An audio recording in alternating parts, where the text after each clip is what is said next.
Treasury Secretary Scott Bessent said the U.S. and China have mapped out the framework for a trade deal as President Trump gears up for his visit with Chinese President Xi Jinping on Thursday. Let's go to Emma Withrow from the Fact Check team. So obviously, as we look now, trade relations between the U.S. and China, they are very tense, but they weren't always that way to this extent. And I know you dug into the history.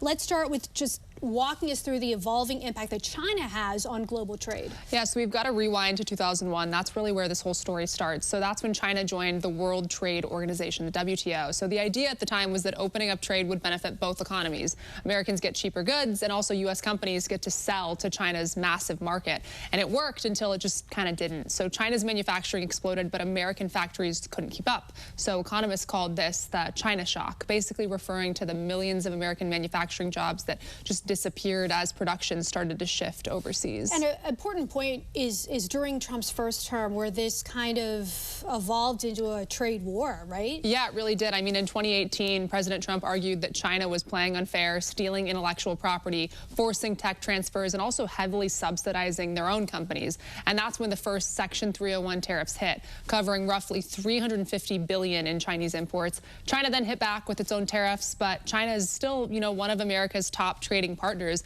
It accounts for about 13% of all U.S. imports and is pretty central to global supply chains. So when tariffs go up on Chinese goods, it really ripples through the whole economy. So the Tax Policy Center estimates that these tariffs could cost American households around $2,600 next year because importers just kind of tend to pass those costs on to the consumers. A lot of important information ahead of Thursday, as we mentioned, Trump's visit with Xi Jinping. Emma, thank you for a closer look and more on this Fact Check Team topic, including links to Emma's sources. Scan the QR code or visit thenationaldesk.com.